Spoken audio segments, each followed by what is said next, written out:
Hello and welcome to my YouTube channel, which used to be very neglected, but I promise you in 2020 that is going to change drastically, starting with this video.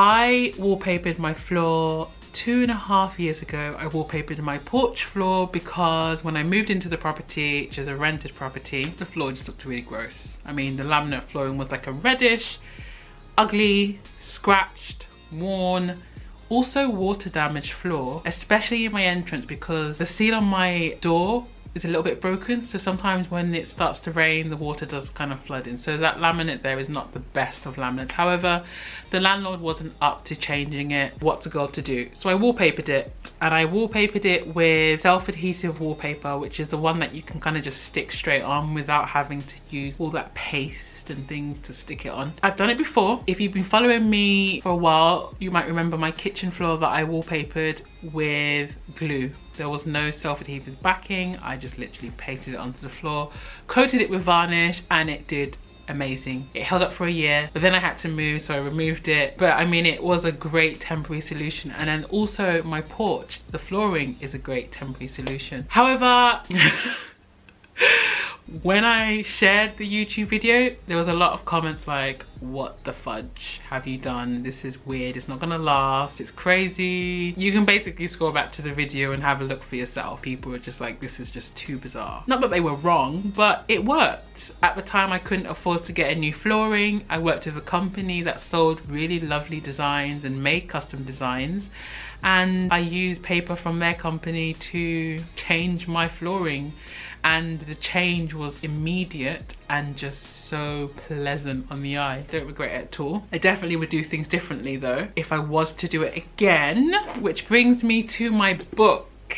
So in this book, Home Sweet Rented Home, I am sharing a new and updated tutorial on how to wallpaper a floor. I've added in just new things that I've learned to make the process easier and also last longer. So if you haven't already, pick up this book. So the video is basically me just talking you through the pros, the cons, how my floor looked 2 years later, and also, did it damage the floor? Wait and see. The first thing is the pros for my floor was great because it was cost effective. It was just really quick to do. The change was immediate and it's temporary. It's not like a long lasting solution. So it can cover up any existing floor that you don't like, and you can then remove it once you're done with no damage. And I promise you, I'm not lying about the no damage thing. You're gonna see this soon when I show you how my floor looks once the paper was removed. The cons was, of course, I chose a black and white wallpaper, which was not a great idea because you could see everything. But I think that's the case with any sort of flooring. If you're gonna choose white, then be prepared to see it all. I probably should have added a few more layers of coating because I actually placed my bench in that space, and my bench has metal bracket, industrial looking hairpin legs,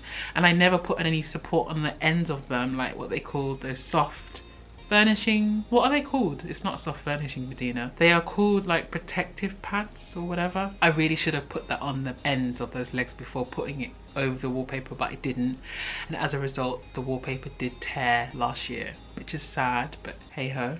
Lesson learned. Note to you, if you're going to place furniture on top of your wallpapered floor, make sure that you are putting protective pads on the legs of whatever furniture you are placing. So that was one thing I learned. For the first time I did my floor, it wasn't a lino floor, so there was no seams in between floorboards. However, this is a laminate floor, so there was a bit of seams in between, and in hindsight maybe those seams were a bit too wide because the paper did kind of develop its kind of own seams between the floorboards. There was some tears in those areas too, but let me just show you. I'm going to show you right now what I'm talking about because sometimes you just need to see it for yourself. So this is my floor after 2.5 years. Held up well, but there are some parts of it that I probably haven't shown you before. These are recent things that have happened this year. I used a kind of paper that was sticky back, so it had like a self-adhesive backing. You can do this with traditional wallpaper and glue, but I just thought I'd do it this way because it was much more easier, and I love the pattern. It looks like tiles. If you don't know that it's not tiles, then you wouldn't know that this was wallpaper. That was the whole idea. So let me give you a quick update on how it looks at the moment. I have this spot here which has been caused by these metal hairpin legs from my bench. So unfortunately I wasn't very smart and I didn't put any, you know, those protective thing that you can put under legs so it doesn't damage the floor. Hence this is why I've gotten this on the floor. And then unfortunately on the other side of the legs it's actually torn through to the actual flooring underneath. I want to show you this because some people feel like doing this would have damaged the floor underneath, and I can 100% say that it hasn't. But let's try it out first. Okay, we're about to rip it up now. Oh my gosh. It's gonna be hard to get up. Okay, maybe this is not the best part to rip it up from. Should we try from over here? Okay, so because I put on the, what's it called, the polyurethane, the varnish on top, it's actually hardened the wallpaper. So this is gonna take forever. We're trying a different approach here. So we're gonna cut down the seams of the floorboards and see if that makes it easier to remove. All right, that's much better. Yes, there we go. That is the way to remove flooring from your laminate flooring, if that even made sense. Okay, that's gonna make things much easier.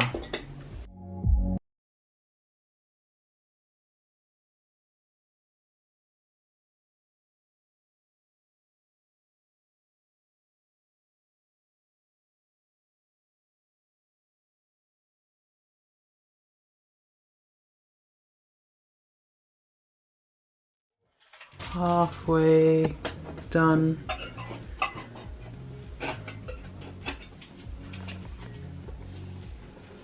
This is the new flooring, that's the old flooring, and this is the one that we replaced earlier, but we didn't replace this one. Probably should have replaced that one, to be honest, but I didn't really want it to be wooden flooring. I wanted it to be something different when you first walk in, just to separate the two areas.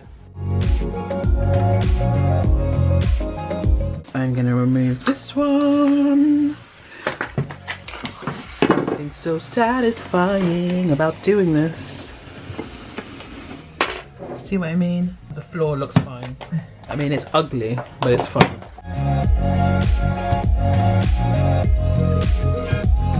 And there you have it. That took us, how long did it take us, Vinny? Half an hour, and that has been removed from the floor. Also inside this little cabinet here, the floor looks fine.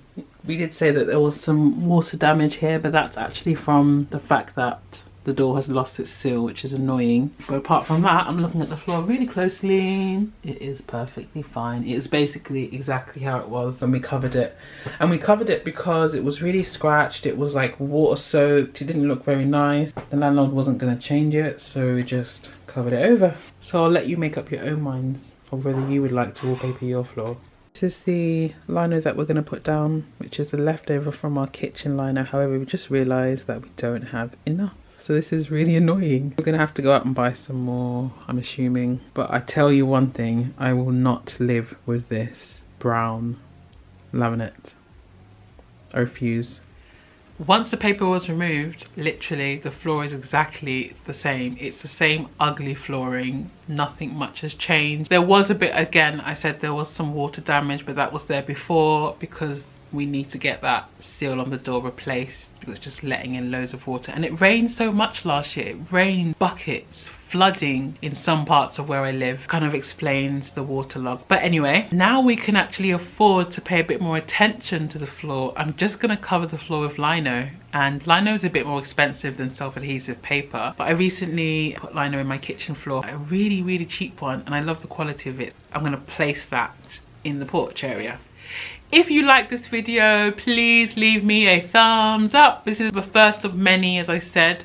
I will be trying my best to at least post 2 videos per month, whereas before it was like 1 video every like 4 months. Still continuing my how I rent series as well. More to come on that in the next couple of months. Let me know what you think of the flooring. Is it something that you think you might try? Have you ever wallpapered a floor? I didn't say this, but I am not the first person to think about wallpapering a floor. Other people have done it before me, but we all have our different ways of doing it. So we all have our own little tutorials, and this is just my way. If you find another way, try that. But this video really is just to you to make up your own mind whether you would like to do this in your home or not, and whether it's worth it. So this is not just for renters, it's also for me, for first-time buyers that maybe are renovating their property.